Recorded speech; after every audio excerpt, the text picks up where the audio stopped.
And Yeah. here we come to these other influences and why we don't have, let's say, one agreed upon, so to speak, literal translation of these texts, because these other screens, these other influences can include big breath, empire, Mhm.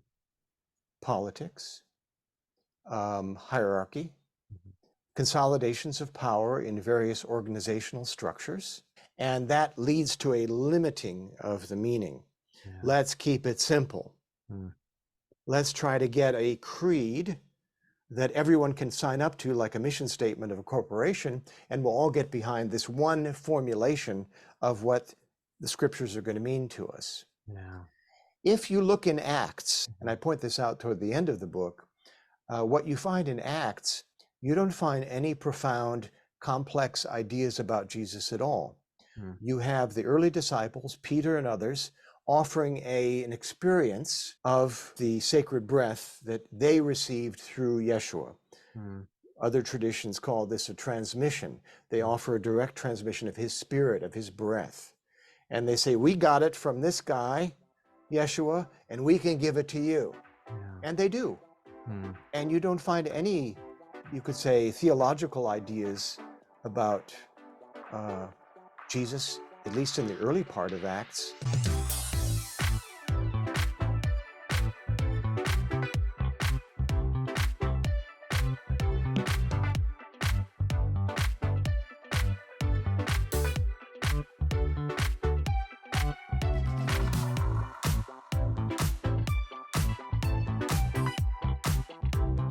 Hey everybody, welcome back to the podcast. Today we're sitting down with a brand new guest, someone whose work I am only recently familiar with, but I'm already falling in love with it. His name is Neil Douglas-Klotz, and he's joining us today from Scotland to talk about his book, Revelations of the Aramaic Jesus, the hidden teachings on life and death. And so Neil, welcome to the podcast. It's an honor to share this space and this time with you. Thanks, Glenn. Glad to be here. Thank you. So before we jump into the book, since you're new to the podcast and likely new to some of our listeners, can you take a few moments to tell us a little bit about yourself, who you are, what you do, some of the highlights of your own journey? Briefly. Briefly. Pack it all in. Pack it all in. Well, as one of the comedians used to say, I began as a child. But Right. Way back when. way back when, no, but my folks were raised Christian. Mm-hmm. So my brothers and I were raised Christian. Missouri Synod Lutheran, actually, if some of your new listeners know what that is. Mm-hmm. But they were also into many alternative things, alternative health. My Mm-hmm. father was an early chiropractor in Illinois, which is where I grew up. Mm-hmm. They were also very much engaged with Rachel Carson, Silent Spring, organic gardening, all of that. We had quite a large organic garden stroke farm on a property that we just sort of took over next to us before it was built up with homes. Anyway, but long story short, and then they were also interested in Edgar Cayce, in case some of your listeners have heard of him, the American psychic. So that plus the Bible stories was my upbringing. So it was chiropractic, Rachel Carson, and Edgar Cayce, plus Bible. But I went to Missouri Synod Lutheran schools and learned the King James Bible, large parts of it by heart, which one has to do if one goes through these schooling, and learn Luther's small catechism by heart. So I was steeped in, you could say, very much at that time, what was a very different sort of fundamentalist view than what it is now. It still had elements that are present today, but it didn't have the political dimension, you could say, that has taken over some of fundamentalist Christian ideology today.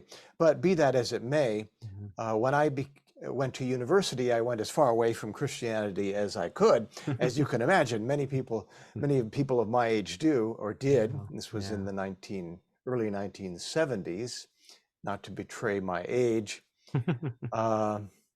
And I became a journalist. I became a writer. I wanted to change the world. I became an investigative reporter after graduating and worked in New York City and things like that. So, but I always had a feeling for Jesus. I had a feeling in my heart that the Jesus that I was learning about, even from Luther, there was something more. It wasn't so much that what Luther and the Bible said was wrong. It was more that there was another dimension. Yeah. And later, when I came, sort of in the latter part of my early journalistic career, Mm-hmm. I began to investigate various languages. And you could say, why did you do that? Well, I had grown up hearing different languages. I had grown up hearing some German. I was bilingual already by the time I got to university. English, German. I heard Polish, I heard Yiddish, I heard some Russian in my family. It was an immigrant family from Chicago, basically, on both sides. So there was this background. I thought, well, language, how hard can it be? So I was directed in this direction by an editing job I was doing on an American Sufi, of all things. And he had said two things he wanted to do before he died, and one of which was to learn to pray the Lord's Prayer in Aramaic. And he had not done that.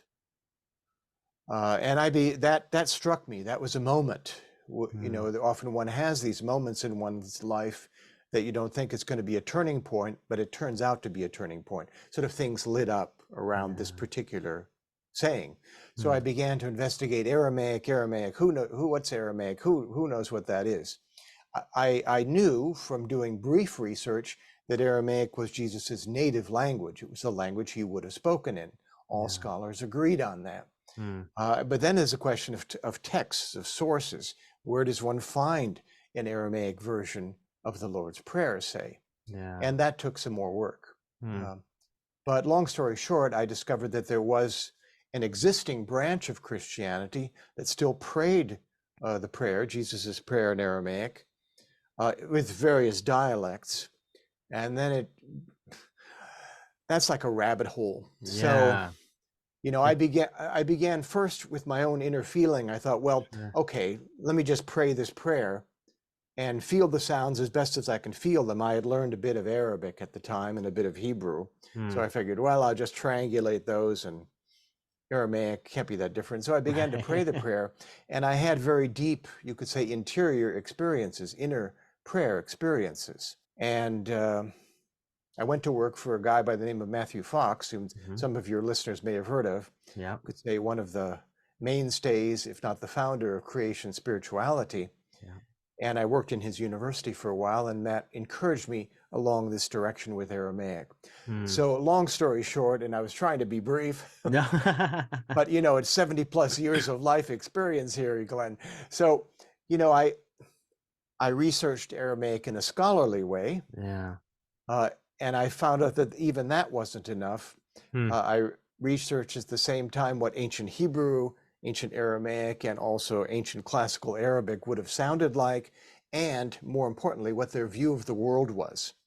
How was their worldview of these languages different than our current worldview? And I entered the scholarly world through the Society of Biblical Literature, the American Academy of Religion.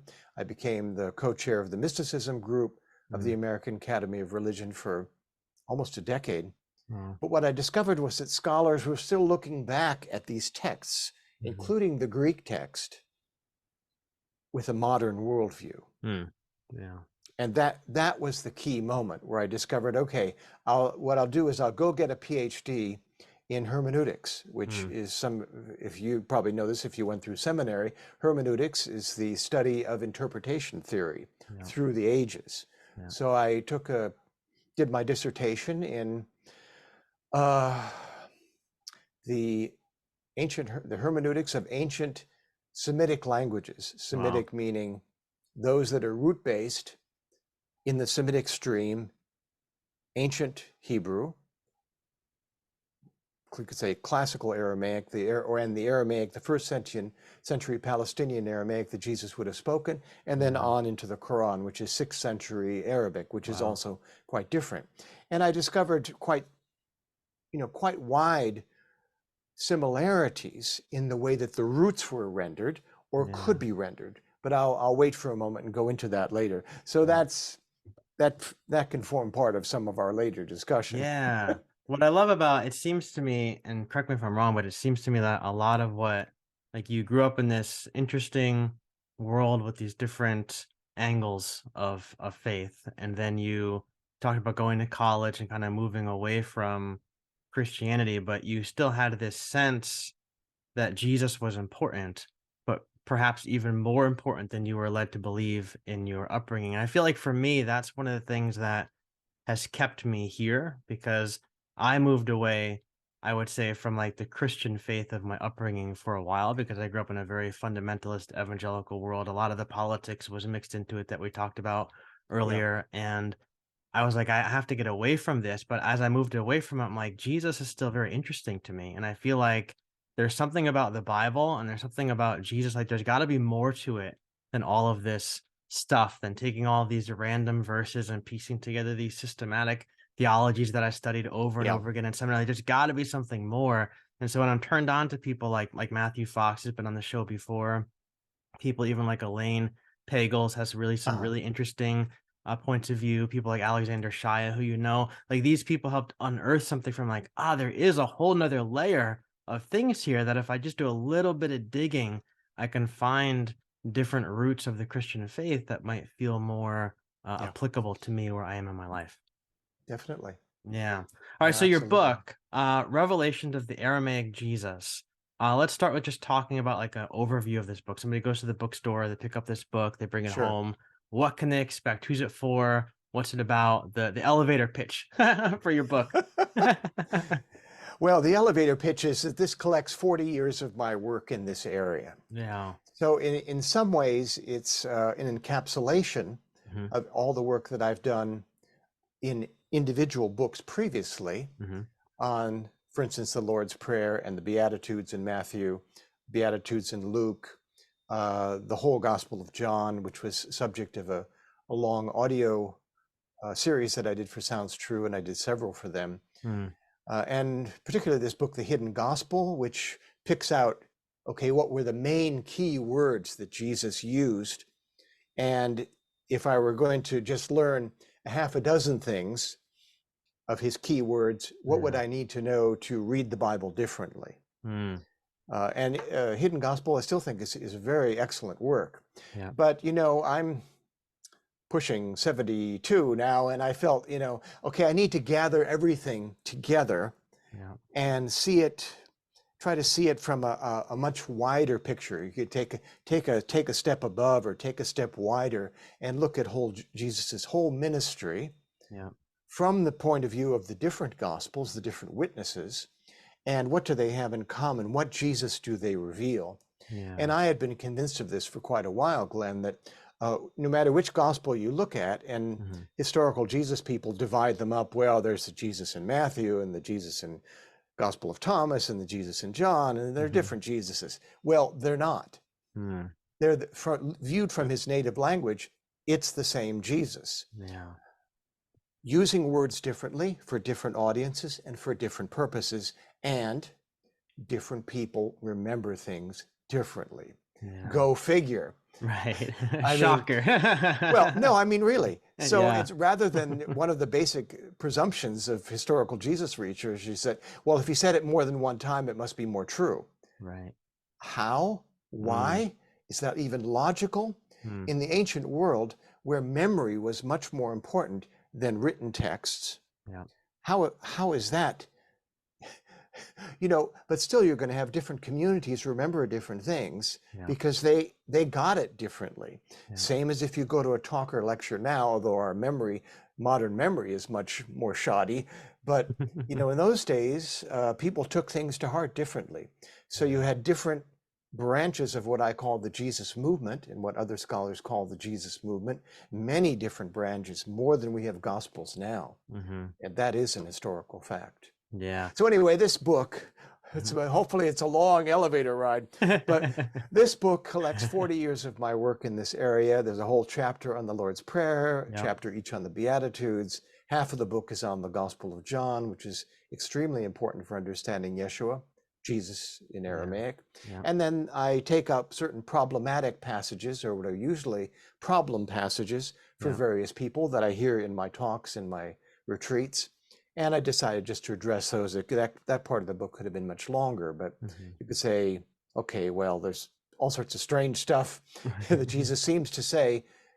does the Aramaic clarify these? And as you can imagine, my answer is yes. Yeah, of course.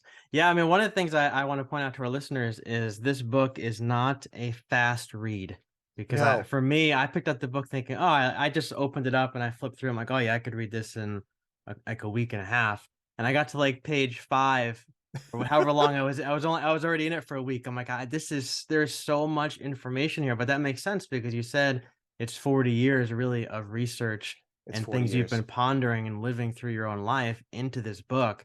And so for our listeners, you have to take your time with it. So for me, I'm not even done with it yet. I'm just taking like piece by piece, maybe like one a day, one every other day, just kind of using that to meditate on and things like that. Because you take Yeah. apart these pieces like the Lord's Prayer, the Beatitudes, and you take us into the Aramaic language word by word and kind of show us what these things are. And it's fascinating. So I am hooked. I am hooked. Good. Well, I try to intersperse at various points to slow people down even more with Yep. these contemplations. You could call them contemplative prayer or Yep. centering prayer, if you will. I call it body prayer sometimes, Yeah. according to that's what Matt Fox term uses, but it doesn't matter. Yeah. They're contemplations. Aramaic only has one word that means contemplation or meditation or prayer. It's all the same word. Yeah. There aren't different words. Yeah. So Yeah. All right. So let's begin with this word Aramaic, because I'll be honest. Like I said before, I went to Bible college. I went to seminary. I have a couple of different degrees in seminary, and really, although Aramaic was mentioned here and there, it was for the most part we were taught, the New Testament's written in Greek, the Old Testament's written in Hebrew. So if you can just grasp those two languages a little bit, like you're set to go. You pretty much understand Jesus yeah, and all the different things. So Aramaic, though, like I left seminary with this idea that some of the New Testament might have been translated from Greek to Aramaic at some yeah. point. That's the idea that I left with, but we don't really need to know much about it because it wasn't so much original to the text in very many ways. So maybe you can debunk that a little bit for us, 'cause I think a lot of our listeners probably have that idea as well. And you have this quote in the book that I wanted to read. I have it over here. You say, Aramaic Christian scholars offer evidence that the earliest Greek versions of the four Gospels contain various Aramaic words and idioms transcribed into Greek letters. The earliest Aramaic versions contain no Greek expression. So, what does that mean? Like, what were the original manuscripts written in Aramaic? Were they written in Greek? Do we not know? You said Jesus was speaking Aramaic. So, why does all this stuff matter at the end of the day in 2023? Ah, yes. Well, let's start with the point you raised, which Yeah. is that as a translator, Mhm. um, if you have a source text a supposed source text that has a lot of foreign expressions in it, Mhm. then you would have to ask at least two questions. What was the source of that text that you're using? So what was the source of the Greek text where they drew the Aramaic from? Mm. But the second point is even more important, and this is an elementary translation sort of issue. Mhm. Scholars should have noticed this before now. They have noticed it, that the Greek text contains expressions like ephphatah, when Jesus heals someone. Mm. It contains the expression talita kumi, when he raises the young girl. Mm. I think Jairus's daughter is Mhm. who it's described as. Mm. Various words, though, in particular, one of the words on the cross, the sayings on the cross is in Aramaic, Yeah. which is largely mistranslated directly. Mm. This is the one usually translated as, my God, why have you forsaken me? It's one of the big problem passages, actually, in Christian theology. You have to do all sorts of theological backflips to make sense of that. Yeah. And other sayings. Whereas, as I mentioned in the book, and this is Aramaic Christians, Aramaic speaking Christians, who there are today, there are various branches of them in the world today, they point out, well, look, there's no Greek in the Aramaic text. Who's speaking Greek here? Nobody's speaking Greek. Anyway, the second point is even more important. When or if Jesus said it, he said it in Aramaic. When or if Jesus said it, he said it in Aramaic. No one that I've come across in the scholarly world questions this. And they say, but we only have the Greek text. Well, recently, an early Aramaic text was discovered in the Sinai in the last half a year that moves the oldest physical text closer and closer to the oldest Greek text. I mean, the one that's sitting in the Smithsonian is maybe the Aramaic text is maybe 100 years newer than the oldest Greek text. But if you go to Aramaic Christians and Aramaic Christian scholars, of which there are a number, they will say, well, we did not have a mentality where we needed to keep old texts as relics. We would faithfully recopy the text, check it, and then ritually burn the old text before it became too frayed or too old to use. So it's not about physical texts. The Aramaic Christians go on to say, well, we had Aramaic texts, an Aramaic version of the Bible in our homes for 1,000 years before you Western Christians were even allowed to own a Bible. And if your audience knows anything about Christian history, before the Protestant, you could say revolution, if you want to call it that, it was illegal to own a Bible for the laity, for the common people. Only priests could possess a physical copy of the Bible. It was actually in many countries a crime punishable by death if you were found to have a Bible, even if you're a Christian. So the advent of the printing press, all the Protestantism, the Reformation, this changed all that. But when is that happening? That's happening in the 1500s, friends. So the Aramaic Christians say, well, for over 1,000 years before then, we were using these texts. We were using them in our homes. We all had them. And when they got too old, we had them recopied, ritually burned them, and carried on. So, but even more important is the point I raised earlier. When or if Jesus said it, he said it in Aramaic. And Aramaic is a very, very different language from the way we look at the world now. It's not only different from Greek, because there are some similarities with Greek that I found out, and I pointed out in the new book. But it really has more to do with the worldview of the ancient worldview and how certain key points, key words are translated. All right, so let's dive into that a little bit. Like, somebody listening might be thinking, like, what is Aramaic and Greek? Like, who cares? That might be their thought, is how do these two things differ? Because I have an idea of the answer, because I read this part of your book. You talk a lot about it in the beginning of the book. But for our listeners who haven't read the book, like, why wouldn't, trying to think of a question somebody might ask, like why wouldn't translations be the same if we're just doing a word by word translation of the text? Like, why does Aramaic bring out these hidden teachings, to borrow from the subtitle, that we might not clearly see in Greek, or obviously in our English Bibles that we have on our shelves? Well, again, Glenn, there are two factors here. First, as I pointed out in all of my books, the ancient Semitic languages, including Aramaic, are built on a root and pattern system. That is, each individual letter has a meaning, a feeling, and according to some, each individual letter is like a living being. It's like a word spoken by the Creator in Genesis 1, where God speaks the universe into existence. So the letters were considered not just as things that sit in our hearing or memory or on a page or a manuscript or you could say a scroll, but the words themselves are expressions of the divine when they come through a prophet, or when they're given in a prophetic or visionary sense. So these individual letters combine into twos and threes and otherwise, and you have various ways to read them. That means one word can be read on various levels. Example, the same word that means spirit also means breath. This is the one I usually go to first. If your listeners want to change their way of looking at the Bible, at the sayings of Jesus, the Gospels, just, pencil in the word breath everywhere the translation says spirit, because it's the same word in Aramaic. There aren't two words. Now, what does that mean?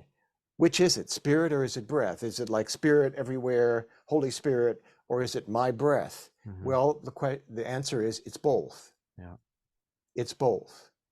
There is no separation from my breath with, you could say, the divine breath, sacred breath, rucha de kudsha.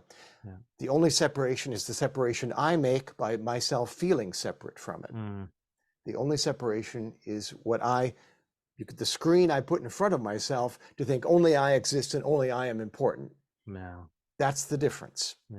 So this is these things are re-emphasized all the way down. If you drill down into the Aramaic, there's only one preposition. You know, a preposition is like between you and me, the word between, or inside of me.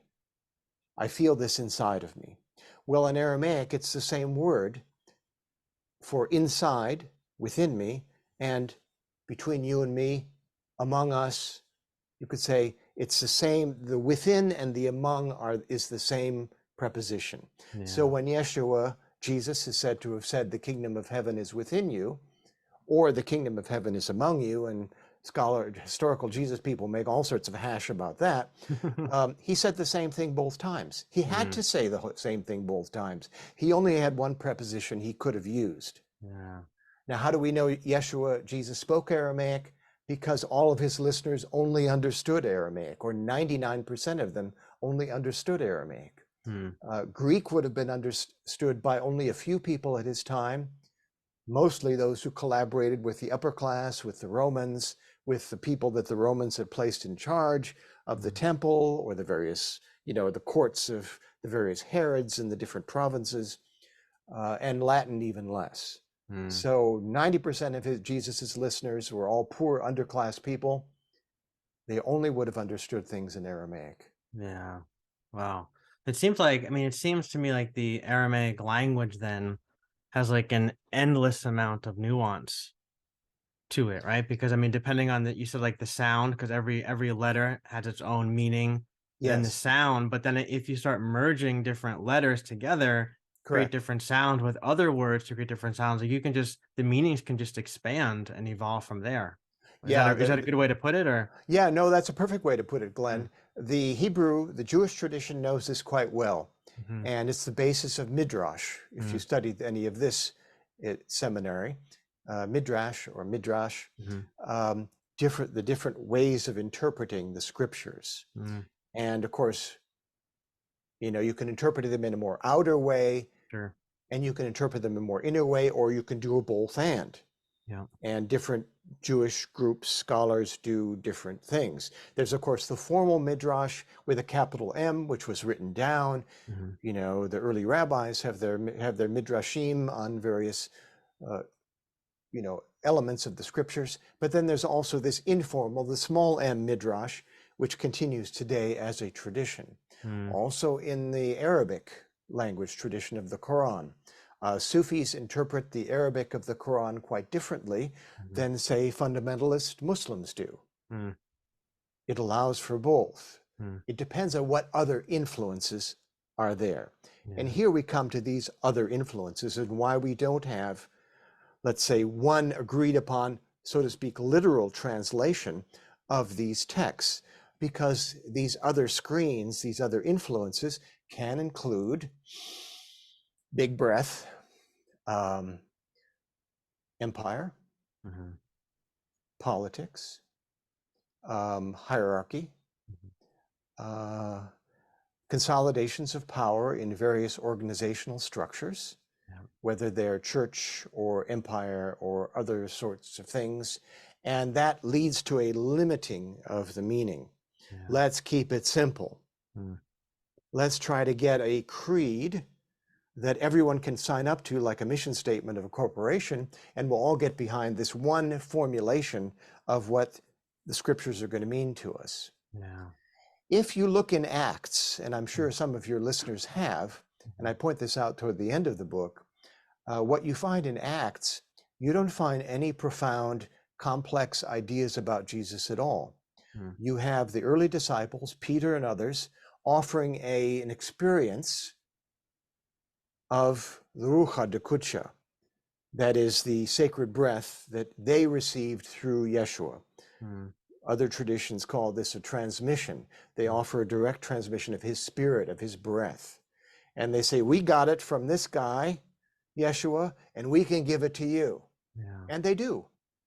And you don't find any, you could say, theological ideas about Jesus, at least in the early part of Acts. None of this comes about. So it really can flip the whole way of looking at the scriptures on its head, if you will. And I guess it really, I would think it really like flips how we would understand the gospel on its head too, right? Because one of the things I remember reading in the book is that um, Aramaic, like you said, being a Semitic language, sort of, and I could be using the wrong terminology here, so correct me if I am wrong, but it almost erases dualities and brings things together, right? Like you talked about, I think, in the book about how past, present, and future are often molded into one being as opposed to separate. Yeah, And same kind of thing with light and darkness are seen as one and the same. So, like, I'm wondering, what does that elimination of dualities do in regards to the gospel? Because the way I was raised to read the scriptures, what I was told about the gospel is that it's, it's truth against lies, it's good against bad, it's light sure. against darkness, flesh against spirit. And Jesus came to kind of squash all of those really bad things and hold up the positive things. So, like, if we erase those dualities, if we start bringing things together more like unity and unifying, what does that do to the gospel in particular? Because that's the gospel in a lot of churches in North America is, Sure. it's victory over the darkness kind of thing. Sure. Whereas this Aramaic language is really bringing those things together. So, what are your thoughts on that, if you have any? No, it's a great question, Glenn. It's a very good question. Mm, And let me give because this the considered answer it really requires. mhm, It does not erase all dualities, mm, but it views them differently. yes. Okay. Instead of two poles over here separated, good Yeah. and evil, what you have are polarities, Mm-hmm. which means that there's a field in between them. And I Mm. go into some of this at the beginning of the book, which sort of goes over people's heads, but it's very important. And I reaffirm this throughout the book. Mm-hmm. So you have, instead of good and evil, you have ripeness and unripeness. Tub and bisha. Tub is the word that's usually translated good, or Mm. forms of it as blessed. And bisha, I forgot which hand I'm on. Anyway, I'm getting confused with the Zoom. The bisha is unripeness, Yeah. that which is not ripe or that which is overly ripe. Mhm. So we still have choices in life. We have choices to do that which is ripe, appropriate for our heart, for our soul, for our connection to the divine, or we have choices not to do that. Yeah. As a human, as an individual, as a human species, we have choices to make. Mm. And Jesus, mentions this throughout the Gospels. This is why you can't say it eliminates all dualities or all choices or just says, well, it's all relative. This is not moral relativism, not at all. But it re-empowers us to connect ourselves to, you could say, the bigger breath, Yeah. rucha, the kudsha, and then make choices from there. Mm. This is very important. So again, another word your listeners can look at again is the word these good and evil words in the Gospels, and just write ripe and unripe over them. It doesn't say there isn't unripeness. There is, and some things are still growing. They're still becoming ripe at the right time, at the right place, and some things are way past it.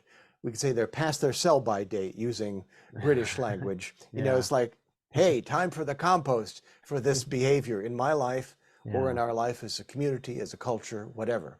Yeah. So the dualities then still exist, but They exist in a field where there is you could say there's a middle point where one can feel them both. Okay. And where is this middle point? It's right here in the heart, in what Jesus calls lebha.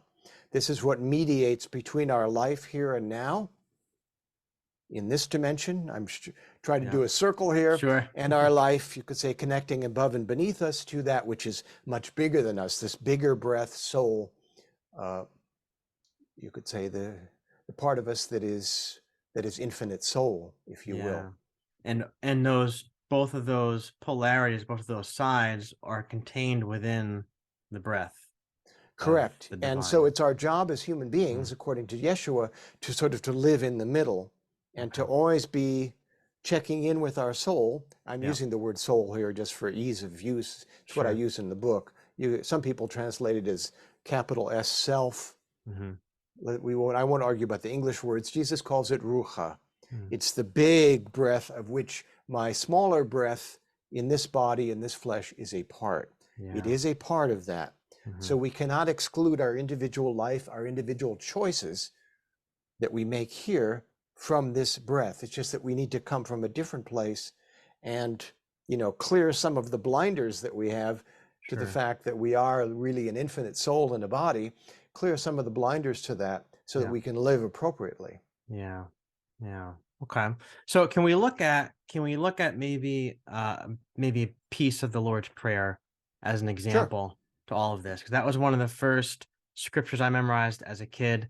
Our Father who art in heaven, hallowed be thy name, et cetera, et cetera. And I used to recite it every night, before bed, and I would say it throughout the day when we were in school and things like that. So can you take us into that prayer a little bit, give our listeners like a taste of what they're going to find in this book? Because assuming the prayer was first spoken by Jesus in Aramaic or written in Aramaic, much of what we see in our English language is barely going to scratch the surface, like we've been talking about, of really the depth of that prayer, because we've gone from Aramaic to Greek to English. I'm sure there's lots of other stops and things like that Yeah, in sure. between. So I'm sure there's some important things lost in translation. So I give you the mic, whatever part of the prayer you'd like to take us into, go for it. Yeah, no, I was considering that because I knew we were going to talk about this, but yeah, I was the same. I learned that was the first thing I Yep. learned by heart, was the Lord's Prayer, King James English, all of Mhm. that. Yep. I still know it quite very well, but Yeah. now I know the Aramaic better. Well, the, let me say first, as just what readers will find of all of my books, is that some things, there are more things where we have, the King James is a very limited translation. Mhm. The Aramaic offers a wider spectrum of meaning that Yeah. includes our individual life and our communal life at the same time. There are some things that are clear mistranslations, Mhm. according to Aramaic Christian scholars, according to my research as well. Um, Our Father which art in heaven, Avun de Bashmaya, Avun de Bashmaya. This Avun is more of a process, it's more of an activity than a being sitting somewhere. Mm, I'll just say, I'll mm, leave it at that since we have limited time. mm, This Avun is this process of the breath coming into me every moment, just as the breath comes into humanity in Genesis 1. This is happening now. Creation is not a long time ago at the so-called Big Bang, or whatever the newest theory is. It's happening now. mm, Happening now. And then this spreads out around us. When we connect that way, we can mm, see the universe around us, nature, each other, with, you could say, a different view, with new eyes. We mm. can see it as unfolding realms of light, of Shem, Avun Dibashemaya. Yeah. Nitkadeshemuch, hallowed be thy name. Mm, Nitkadesh, make space.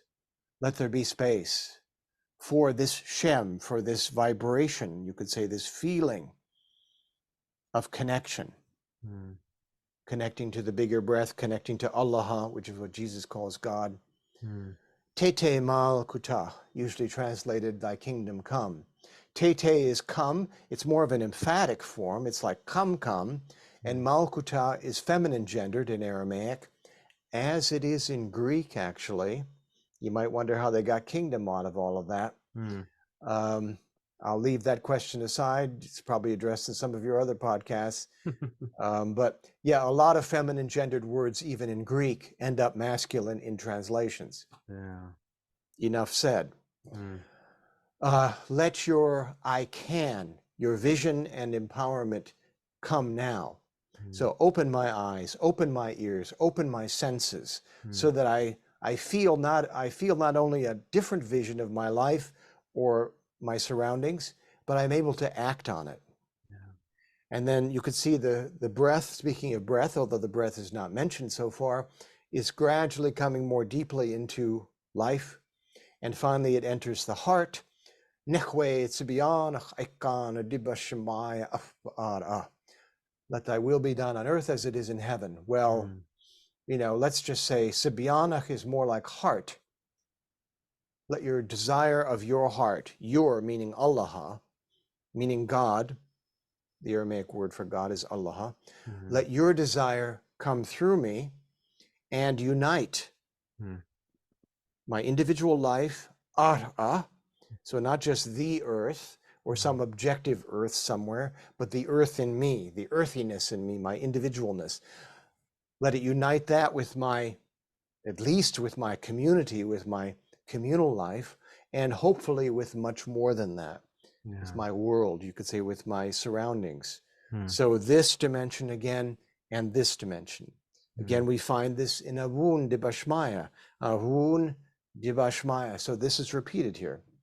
Second half of the prayer is all about how we live this life, how we live our lives here and now. So it mentions bread, lachma. Give us just enough lachma, which can also mean food. Doesn't have to be wheat bread or any other non-wheat bread or anything like that. So it's, let us have enough food for our body, mind, soul, and spirit. Again, I've just used words that Aramaic wouldn't use, because Aramaic doesn't even have a word for mind. It only has a word for the heart and the surface of the heart, which is where the thoughts are residing. So let us have enough food for body, you could say for our flesh, for our heart, for our inner life, for our outer life, enough for this illuminated moment that is this day. Wow. Where are we up to? Forgiveness. Yeah, different forms of letting go. Very dense sounds. I won't even unpack these in the Aramaic, but the sounds will tell you. Washbuklan chobein wachtahin. Aikana dafchanan shwachan al hayyabein. Washabuklan chobein wachtahin. Aikana dafchanan shwachan al hayyabein. So you hear all this. The Semitic languages are strong in these sounds. It means that the breath is trying to work through something, often trying to release something, trying to enter more deeply. It's like digging. It's like a digging sound. It's a dig. It's like there's some effort there. Yeah. But and then the forgiveness is not like I forgive first and then I get forgiven. No, it all happens simultaneously. As you alluded to earlier, Glenn, past, present, future. These are sort of all at the same time, not collapsed exactly, but one can feel them all at the same time. And then the lines that have caused people the most problems, and this brings us back to a theme I mentioned, the ones translated, lead us not into temptation, but deliver us from evil. Why would God lead us into temptation? I forget how Luther goes into this, but it has to do with hardening Pharaoh's heart and things like that, and yada, yada, yada. Well, the Aramaic doesn't actually say that. The Aramaic actually says, let us not enter temptation. And here the word for temptation means forgetfulness. That's what the word for that's translated as temptation means. Forgetfulness meaning forgetfulness of who we are and what we're here to do, and that we are rucha. We are these big, infinite breath souls that are temporarily living in the flesh. Don't let us forget that bit. But also set us free from ila patsan min bisha. I didn't give you the Aramaic for the first bit. Wila tachlan lenisyuna.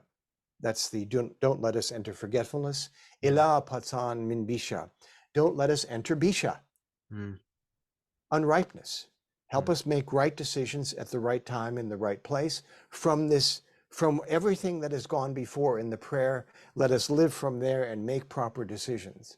And then there's the dedication, which I know some people think wasn't in the prayer originally, but it's traditional in Semitic language prayers to have this sort of dedication. We find Jesus doing a long dedication at the end of the Gospel of John, when after the Last Supper, he turns and he dedicates all of his work, you could say, with his students, with his disciples. So Matthew has this line, Luke doesn't. He may have said one thing one time, one thing another time, doesn't mean he didn't say it. So to you belongs, King James, for thine is the kingdom, power, and glory forever and ever. Metul de lachem malkuta. To you is this I can, this vision, this empowerment. Wahayla, and the energy, the life energy. Chai, chai, chai. Throughout the Gospels, one of the main key words in Hebrew and Aramaic, also comes into Arabic in a certain form. That is life energy here and now and everywhere all the time. It's not just life somewhere else above us in some penthouse we're going to get later. Betul de lachem malkuta. Yours is the vision that gives us the empowerment to feel this life energy. And then, so beautiful, the word translated as glory also can mean song. It's a form of shbuchta. Jesus uses that quite a bit. It's a song that is returning to the singer, the one singer, not me, but the one who sang the universe into existence and is singing now. So it's in some ways a beautiful musical image. It can mean glory. It can mean return, because it's also, we find it in a certain form in the word for Shabbat or Sabbath, but it can also mean song or harmony. So let all of my actions be part of this song. You could say that harmonizes my own life with my life of my surroundings, where I came from before birth, where I'm going after death. Wow. Amen. Wow. So an amen wow. just means let me live from here. Let me live from this earth, from this ground. Yeah. Wow. And our listeners, this is why I said earlier, you can't read this book in 5 minutes. You can't read it slow. You have to rewind this whole bit. That's right. But anyway, you that's can a go teaser. through the book line by line. Yeah. Or you can go to my website and you can hear me say the words in Aramaic. You can learn them in about a month, actually. Many people have. Children too. Yeah. So there's a page where you can just click on buttons and you'll hear me saying the lines of the prayer, and all good.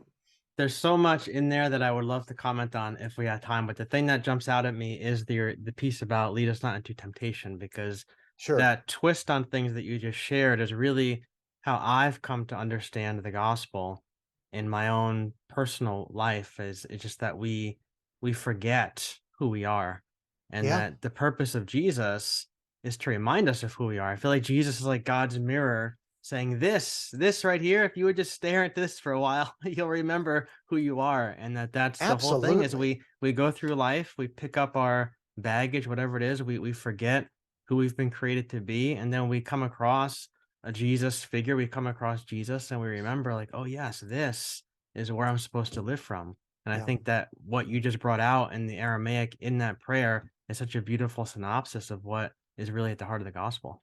Everything's in the prayer. I mean, this is why I recommend, if people want to start with the Aramaic, learn the prayer in Aramaic. And you don't have to learn my translations or anybody's. Just pray the prayer in Aramaic. It will teach you. Yeah.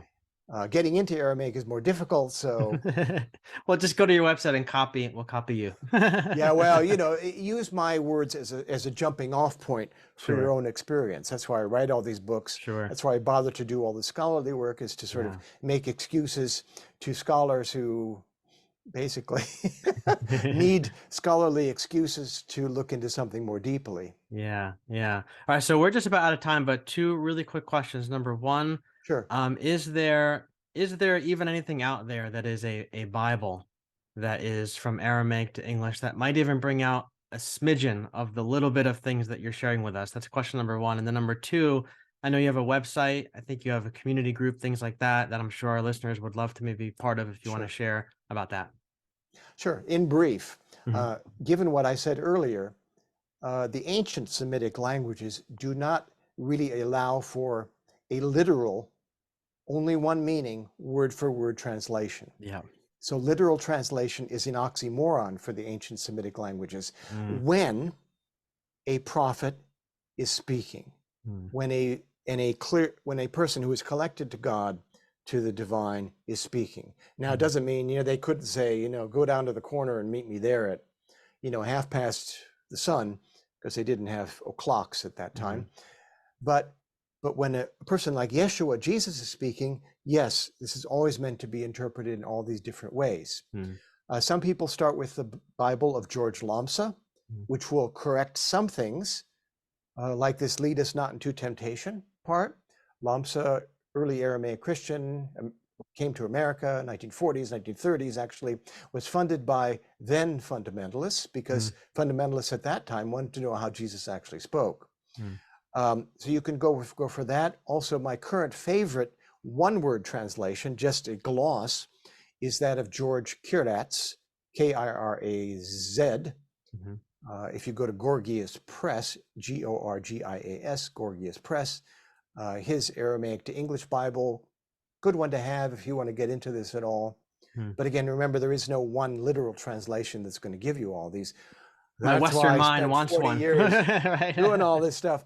But yeah, you can go to my website. There's all sorts of stuff to download. There's documents, there's free audios, and of course. And what is the community about on your website? I spent a little bit of time looking. I think the Awoon community.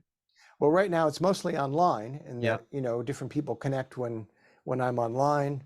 Uh, during COVID, we all sort of everything moved online, really, Yeah. basically, and Yeah. now we're just starting to join in different places, but it's Mhm. still mostly online. Okay. So you'll have news of where I'm appearing.